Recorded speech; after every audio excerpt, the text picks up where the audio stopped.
আপনারা তো অনেকেই আছেন বাইক রাইডিং করে বাড়িতে যাবেন। তো আপনারা কি জানেন বাইক রাইডিং করার আগে এই যে লং টাইম যে চালাবেন তার আগে আপনারা কি প্রস্তুতি নিয়ে রাখতে হবে? আজকে আমি সব বলে দিচ্ছি। এগুলো নিলে নিজেও সেফ থাকবেন, প্লাস হইলো আপনার লং রোডে কিভাবে চালাতে হয় ওটাও দিক নির্দেশনা বলে দিচ্ছি। হয়তো সবাই আমার কথা গুরুত্ব দিবেন না, কিন্তু গুরুত্ব দিলে আজকে অনেক কিছু শিখতে পারবেন এবং অ্যাক্সিডেন্ট থেকে বাঁচবেন। আমি প্রায় 1 লক্ষ কিমি চালাইছি শুধু লং রাইডিংয়ে, এই জন্য আমার অভিজ্ঞতা আপনাদের কাছে শেয়ার করলাম। কিভাবে লং রাইডিং করার আগে আপনারা সব কিছু চেক করবেন, brake, clutch, tyre, headlight, indicator, horn সব কিছু ঠিক আছে কিনা এগুলো নিশ্চিন্ত করুন। এবং ইঞ্জিন অয়েল এবং যে আপনার ইঞ্জিন অয়েলটা অবশ্যই দেখবেন এবং কত হাজার আগে আপনারা ইঞ্জিন অয়েলটা পরিবর্তন করছেন অবশ্যই সেটা দেখবেন। সেই অনুযায়ী ইঞ্জিন অয়েল পরিবর্তন করে নিলে এবং পারফরমেন্স ভালো করবেন। আর আপনারা যদি স্পার্ক প্লাগটা অবশ্যই পরিষ্কার করবেন। স্পার্ক প্লাগটা অবশ্যই পরিষ্কার করবেন এবং হালকা হইলেও পরিষ্কার করবেন, যাতে আপনার জন্য অনেক ভালো হয়।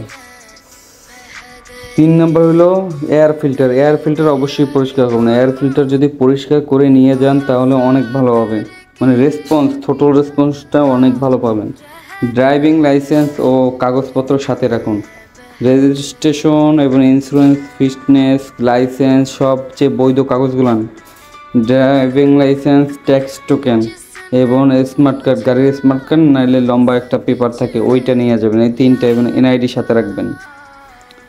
ভালো মানের হেলমেট পরবেন, হেলমেটটাই হলো মেইন। হেলমেট পরলে আপনারা অন্তত যদি অ্যাক্সিডেন্টও করেন সেফ থাকবেন। গতি নিয়ন্ত্রণ করতে হবে এবং হাইওয়েতে আপনারা 70 থেকে 90 কিমির গতি আদর্শ, বেশি গতি বিপজ্জনক। 120, 130 এই গতিতে থাকলে কিন্তু আপনারা দ্রুত আপনারা এটাকে ব্রেক করতে পারবেন না।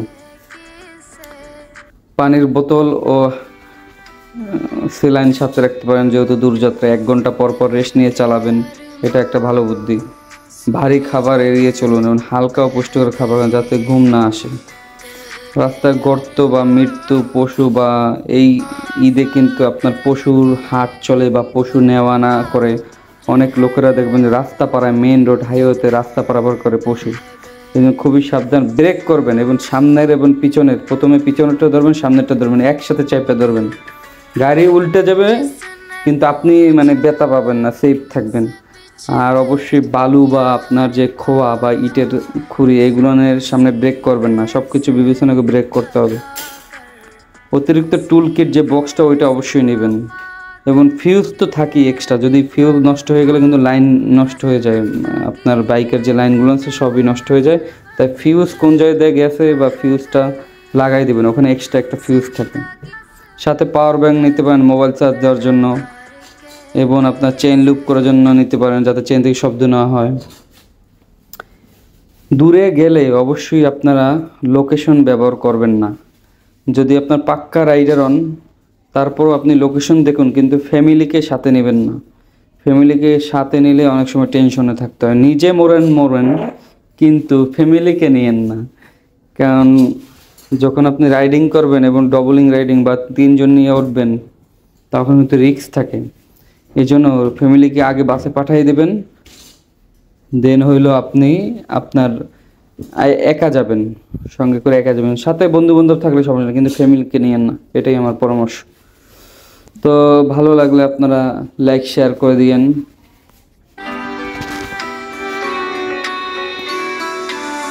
दिल के अरमां में बह गए, दिल के अरमां वफा करके भी तन्हा रह गए, दिल में बह गए।